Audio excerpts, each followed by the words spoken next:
Hi everyone, and welcome to the video presentation for module number 11. This module we're going to talk about phrases and cadences, so the first part of our first introduction to form. So we'll work on defining the terms form, phrase, and cadence. Then we'll work on identifying different cadences and understand why some cadences are more final than others. And then we'll work on how to compose different cadences in, I'll do 3 and 4 voices to show you both ways. Okay, so let's talk about what musical form is. Form in music just refers to how musical ideas are organized in a piece of music. And by organized, I just mean from the beginning of the piece to the end of the piece. So form really has more to do with the time of music, right? So how things happen from one point in the music to the next. So kind of like the left to right on a score, right? So when you analyze the form of a piece of music, you're describing when the different musical ideas happen over the course of the work. So you're probably familiar with something called the song, right? You know what song form is. If you've played any music like from a lead sheet, or you've sung in church, or tried to cover a song, whatever you do, you have to know how to talk about the song, how to describe what's happening in the song. And you already probably know all the language that comes with this. And so we know what we're really trying to describe are the distinct sections in a song, right? So each section has different lyrics, or a different chord progression, or different melodies, something that defines them as a section. And some sections may be repeated, right? So noting repetition is something that we do in musical form, and some sections only happen once. So, noting that 2 sections are different is something that's talked about with musical form. And like I said, we already know the language for this. So in a song, you might have a song that starts with what you'd call verse 1, right? That's the first thing you hear usually. Then that's followed by a chorus, right? So those are 2 distinct sections. Then you get something that is similar to what happened in verse 1, but with different lyrics this time. So it's like a repetition with some kind of variation. So that's something you note too.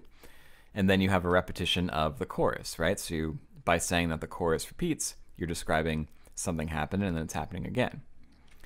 And then you have a new section maybe called the bridge, right? So that bridge is completely different than the things that happened before. And then finally, you might return to the chorus. And now this isn't how every song works. It's just, this is a description of the kinds of things that you're describing when you're talking about a song. And all these things are part of the description of the form of a song. So all these different parts, the verses, the choruses, the bridge, all these little sections make up the form of the song. And so when you're describing it, you're describing the form, the way that the song unfolds over a certain amount of time. Okay, so let's talk about kind of something a little bit below that broader approach to form, which is the phrase. And a phrase is one of the basic building blocks of form. A phrase is a complete musical thought that ends with what's called a cadence. And we'll talk about that in a second. So in a song, for example, a section, a verse, chorus, or bridge may contain 1 or more phrases, right? So verse 1 might have a first phrase and a second phrase. The chorus might have phrase 3 and phrase 4, right? But what defines them is that they are distinct little musical thoughts. And in songs, it's often, maybe like the first 2 lines of the lyrics, right? And then you take a breath after it. So you sing the thing, and then you take a breath, and you start the new thing. That thing that you sang first is phrase number 1. The thing that you sang next would be phrase number 2, right? There's some kind of definition between the 2. So that's all a phrase is just a musical idea that ends with some kind of cadence, which we'll explore in a second. Okay, a good analogy for musical form is the structure of an essay or some other work of prose. So like writing on a paper. It's a really good analogy to what we're talking about here. So in a paper, right? In a paper you have maybe a big idea, right? A big conclusion that you want to get to, some kind of overarching thought, some big subject, right? But you don't just start writing. You don't just start putting all your thoughts down in some kind of random order, right? You organize them into paragraphs, right? So your thoughts are organized into paragraphs. And each paragraph has a particular section, right? A particular aspect of your big idea that it's talking about. And the paragraphs are divided into sentences. And those sentences contain a single thought that contributes to the paragraph, which contributes to the paper. So it's like the sentences are the ideas, the basic ideas that work together to form the next biggest idea, the paragraphs, and those work together to form the big idea, the paper, right? It's the same thing with a song, right? So you have the big idea of the song, the big format of the song, everything. Okay, this is my song, right? So it has a title, it has a key, tempo, all that stuff goes with the song. That's the big thing that you're trying to create, right? It's the song. Well, within that song, we have our different little sections, right? We have our verses, our choruses, and our bridge. And within those sections, we have our phrases, our small ideas that contribute to our section. So the phrases are the smallest little independent ideas that work together to make sections, and those sections work together to create the song. Okay.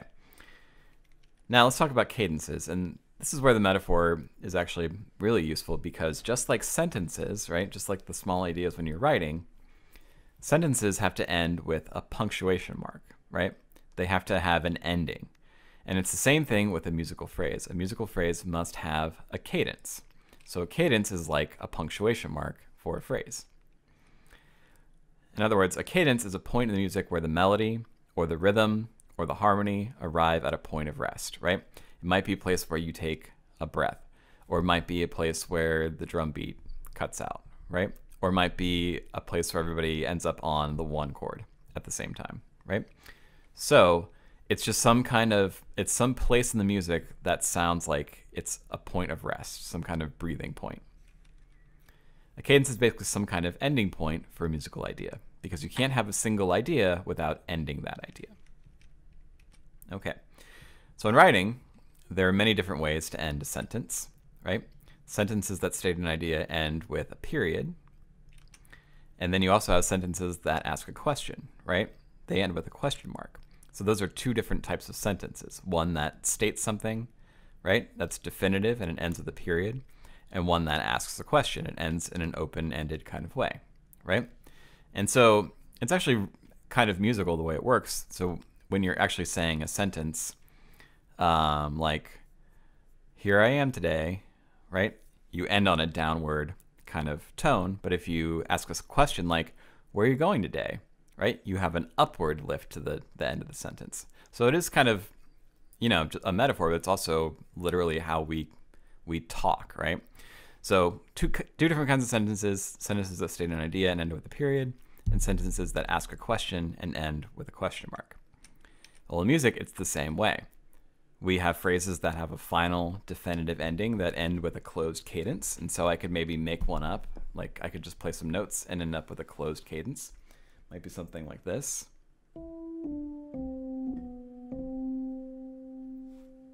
Right, so we end on that note, which sounds complete, like it's the end of something.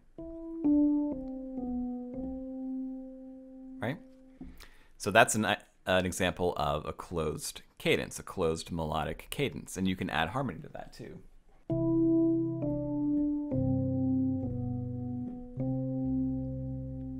Which reinforces that closed kind of sound. So this is like ending your sentence with a period, right? You have some kind of ending to it, a definite ending, a definite finalness to it. Then you also have phrases that end with an open cadence. So something that would sound like this maybe.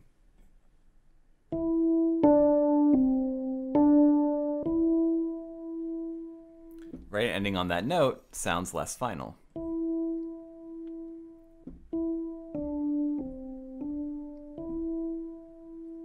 Right? As opposed to something that sounds closed.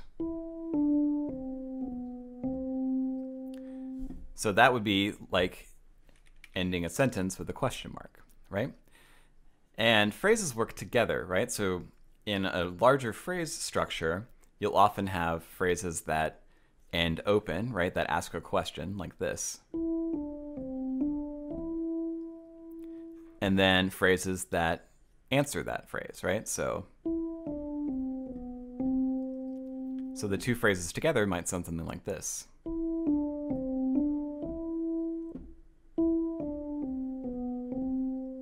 So the first phrase, because it doesn't end in a definitive way, it ends in a closed way, right? It makes it sound like something else needs to happen, right? It kind of asks a question, just like a sentence with a question mark asks a question. That question needs to be answered. And it needs to be answered by a phrase that ends with a period, right? That ends with a closed cadence. So we have two general types of cadences. A closed one, which ends definitively like this, and a cadence that ends open like this. Right? So two different kinds of cadences. All right. Now, there are all kinds of different cadences, not just question marks and periods, right? And they all fall somewhere on the spectrum of either being closed sounding, right? So the most, like our first one we played, to cadences that sound the most open, so more like this, right? In other words, some of them sound more final than others, right? So closed ones sound the most final, like they're most likely to end a piece of music, right? So something like this maybe.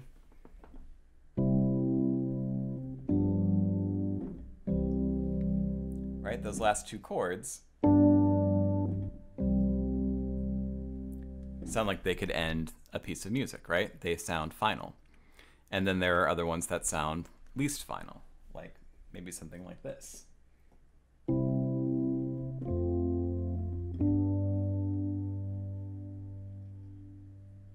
Right? So if I end on that chord, it doesn't sound like the piece is over.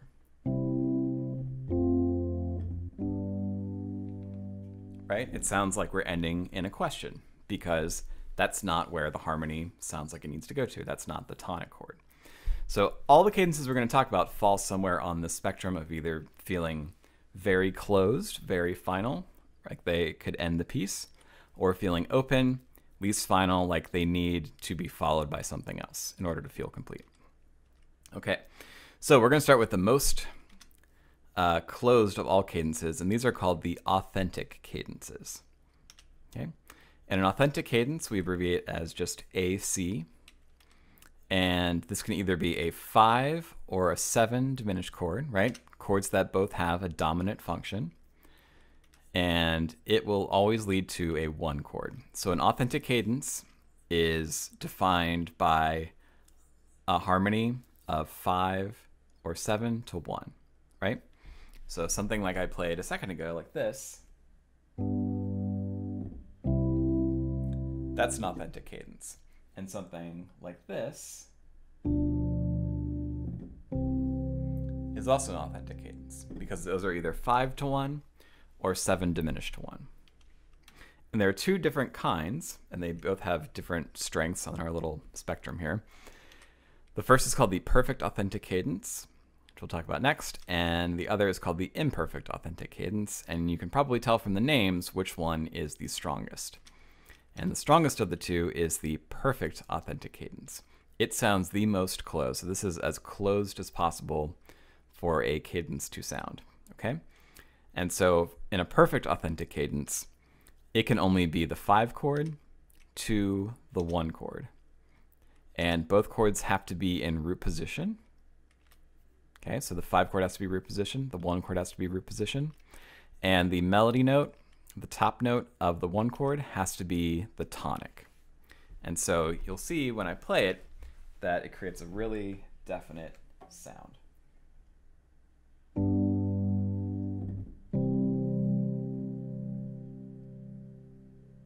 Okay, so a very definite ending there.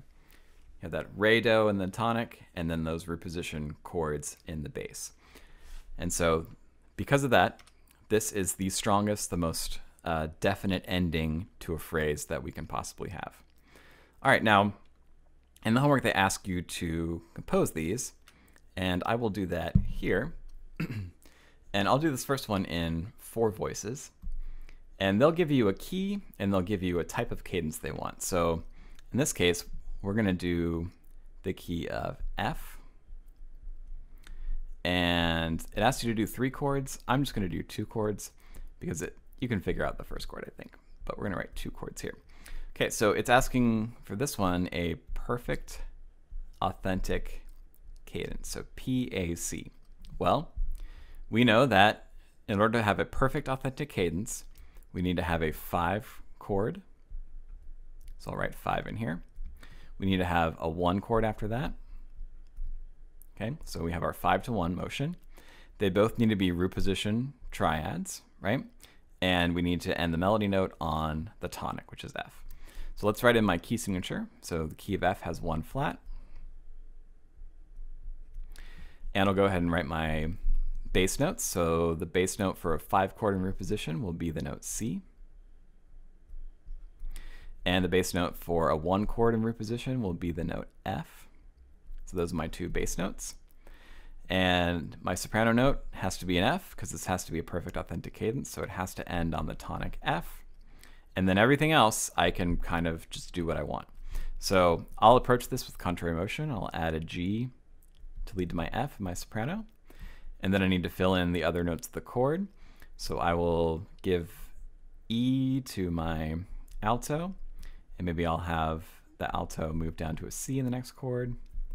And then my tenor can start on the note G and then move up to an A to complete the chord. So this would be my perfect authentic cadence in the key of F.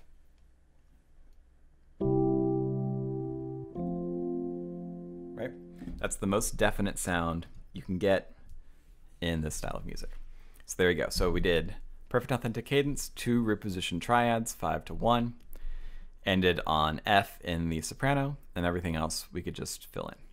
Okay, so there's that. Now let's look at the next kind of authentic cadence, which is called the imperfect authentic cadence, and we abbreviated IAC, and this is the next most closed.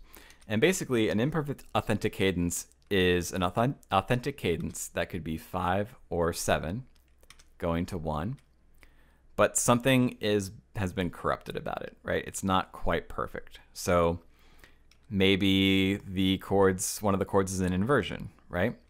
Maybe the tonic is not in the melody. Or maybe it's a 7 chord instead of a 5 chord. If any of those 3 things are true, right? If any of those 3 things are keeping it from being perfect, then this is an imperfect authentic cadence. And join the club, imperfect authentic cadence, because nobody's perfect, including myself. So, you know, perfect authentic cadence is like the ideal. That's the strongest sound with that tonic in the 1 chord and the root position triads. And then anything that doesn't live up to the perfect standards of perfect authentic cadence makes this an imperfect authentic cadence. Okay? So I'm going to compose one of these too. And you'll see that I put imperfect authentic cadence on the spectrum a little bit to the right of perfect authentic because it does not quite have the same strength, like the same finalness as perfect. So let's compose this. And I'll try to do this one in 3 voices this time. So just like in the book, I'll give myself a key. This will be the key of D. And I want 2 chords. And I want an imperfect authentic cadence.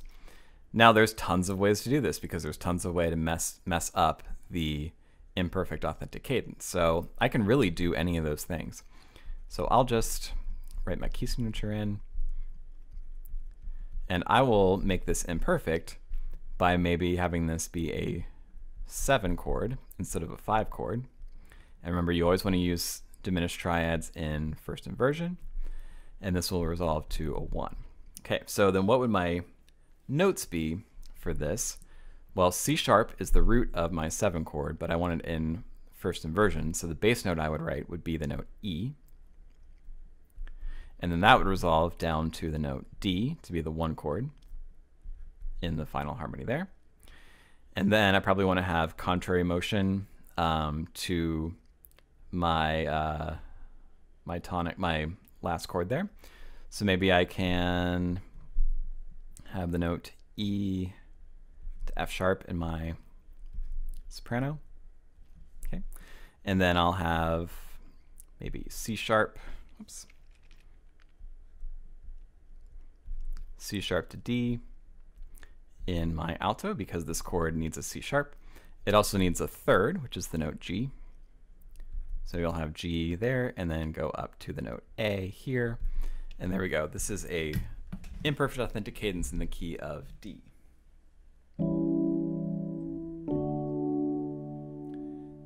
And you can hear it's not quite as strong as maybe if I did something like this. Right? In fact, it kind of sounds like it leads to that if I did something like this. Kind of open, which needs to be followed by something like this, which is a perfect authentic cadence, right? So even with that, you can kind of hear that this one doesn't want to end there, right? An imperfect authentic cadence. This is also called, because it uses a leading tone triad, a leading tone imperfect authentic cadence. So the book calls it as well. Okay, so there you go. So to make an imperfect authentic cadence, you can basically do anything you want to mess up the perfectness of the authentic cadence. Okay, you can invert the chords, you could use 7 instead of 5, or you can have the soprano end on a note other than the tonic note. Okay, great. Let's look at another kind of cadence. So this is a plagal cadence, and plagal cadences also lead to 1, so they still sound kind of closed, but they don't sound as closed, as final as an authentic cadence. Okay, so for a plagal cadence, all you need to do is have a cadence that ends with a 4 chord going to a 1 chord, right?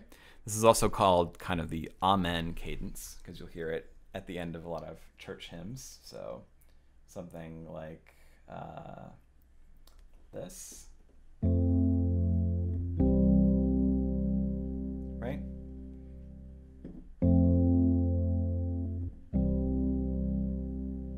Right, just a 4 to 1. So it sounds like it's going to a 1 and it's ending in a final way, but it's not quite as strong as a 5 to 1. You know, so this is 4 to 1, and this is 5 to 1. You can hear that they have different strengths, different finalities, right? One's much more definite than the other one, I think. All right, so with this, you don't really have to worry about the melody notes. All you have to really worry about is the chord progression. And you'll see I added it to the spectrum there. It's a little bit to the right of imperfect authentic because it's less closed, less final sounding than either of those two. So let's say we're gonna write one of these, and we'll do this one in the key. We've done D, we've done F. Let's do G, so the key of G. And we're gonna write 2 chords, and the book will abbreviate it PC for plagal cadence. And first thing to do is write in your key signature, G has 1 sharp. And then write in your chords, so we want a 4 to 1 progression. Now you can do anything you want. You can invert these, you can do whatever note you want in the soprano, it really doesn't matter. The simplest way to do it is just to keep these both in root position.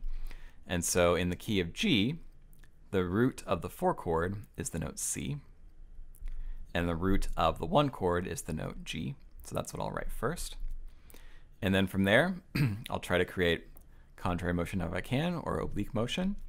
I'll just do oblique because that's probably the simplest. So I'll put a G, which is my 5th of my C major chord here, and I'll repeat that to be the root, doubling the octave of my 1 chord there. Okay, everything else you just kind of fill in. So in this 4 chord, I need another root, an octave. And in my C chord, I need a 3rd, which is going to be the note E. And then both of those can resolve downwards to become the next notes of the 1 chord. And there's my 4 chord to 1, my plagal cadence.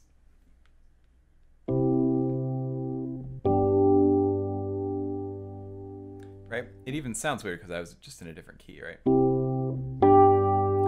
And it's interesting because I can only make that sound like it's really in G by playing a 5-to-1, so something like this.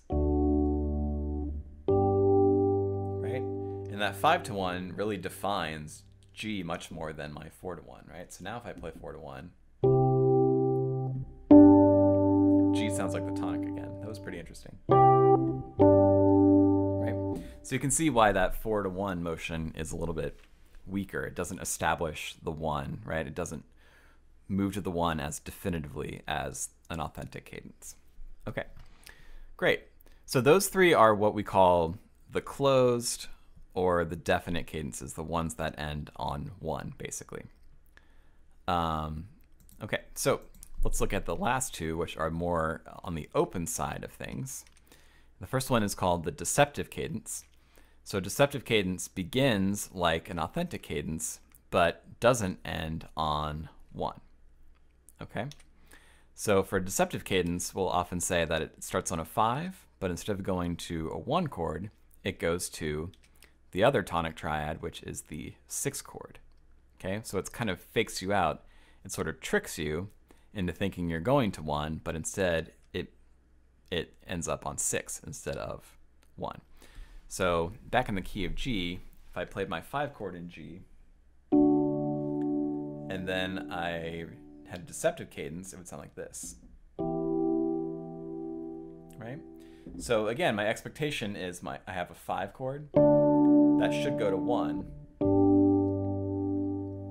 But in a deceptive cadence, you have a 5 chord. You're expecting it to go to 1, but instead it goes to 6, right? So it tricks you out.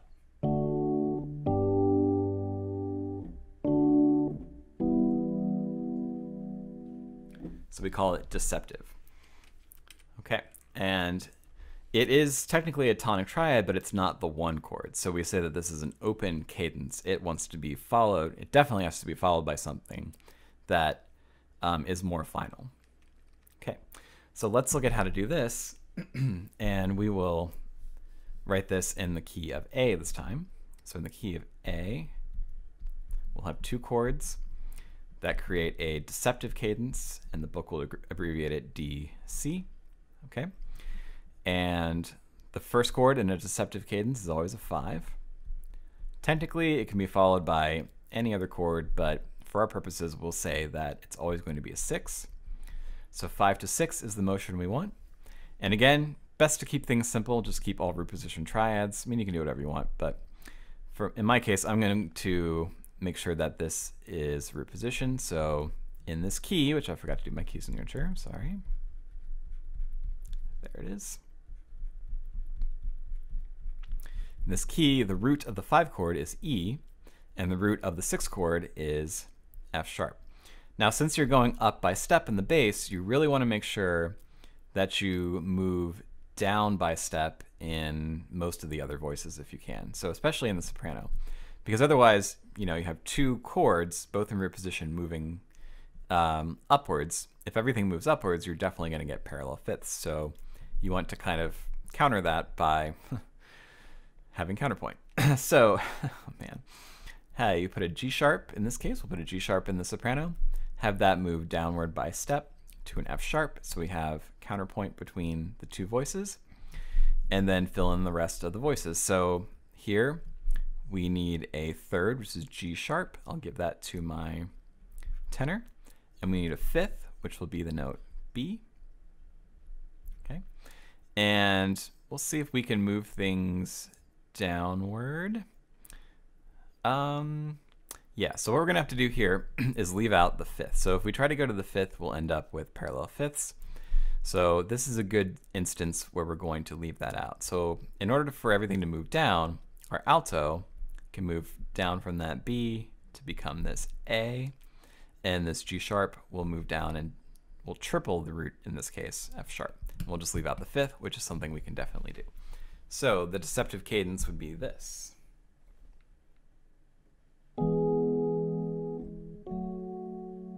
Right?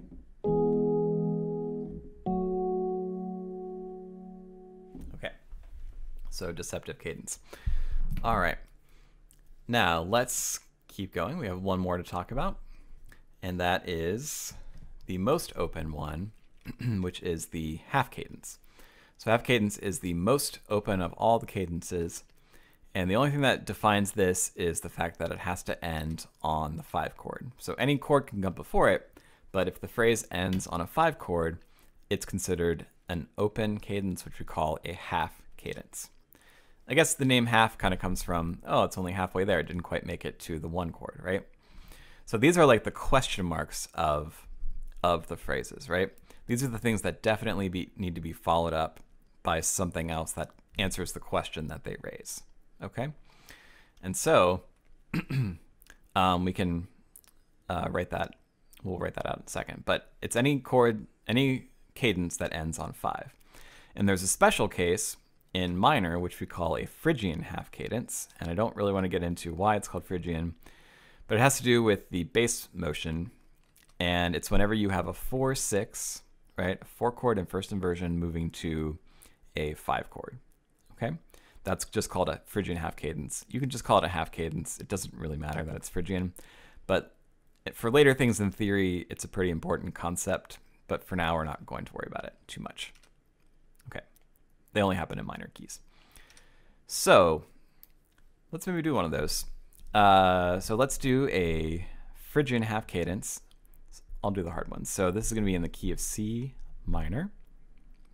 So I'll start by writing my key signature this time, so don't forget. Okay. And a Phrygian half cadence can only be a 4/6 chord followed by a 5 chord in minor. So 4/6, the bass note for my 4/6, since 4 is an F minor chord, is going to be an A flat, so write that in. And then the bass note of my 5 chord is the note G, since that's a root position 5 chord. And there you go. So the other notes will just kind of fill in the rest of the missing notes of the chord here. One thing to note is that this is minor, so we do have to end up on a raised third. So I'll put a natural under here to remind myself to do that. Now I will try to create some contrary motion if I can. So let's see here. So maybe I'll put the note C in my my soprano, and I'll move that up to a D in the next chord. Okay, and then I need a 6th above this A flat. That's gonna be the note F. So maybe I'll give that to my alto, and then I could maybe also add a C here, so end up with this chord. And now I know I need to get to a B natural in the next chord. So the closest note to that is my C. So I'll move that down here. And now I already have all the notes I need. I have my root, my 3rd, and my 5th. So my alto is kind of free to go wherever. It can't go up though, because that's going to end up on a G, which would be parallel 5th. So the best thing for it to do is probably leap down, and we'll double the 5th there. So we end up with this.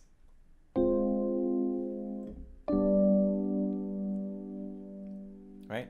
So in context, you know, the key would be this.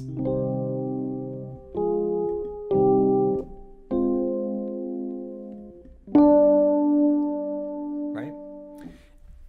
So that's a Phrygian half cadence because it's a 4/6 in the key of C minor. And whenever you have 4/6 to 5, we call it a Phrygian half cadence. The reason it's called that is because we have a half step between the bass note, the 2 bass notes in the chord progression, right? So that's a half step between A flat to G, which is kind of unusual.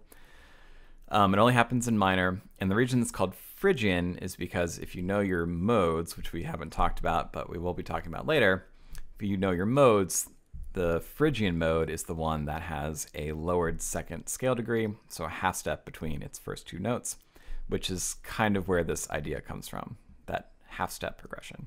Okay. All right, so I did the tough one, the Phrygian half cadence.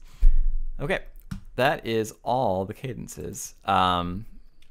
So just remember that they have different strengths, right? Some sound really closed, really final, and they typically end a piece of music, like the perfect authentic cadence.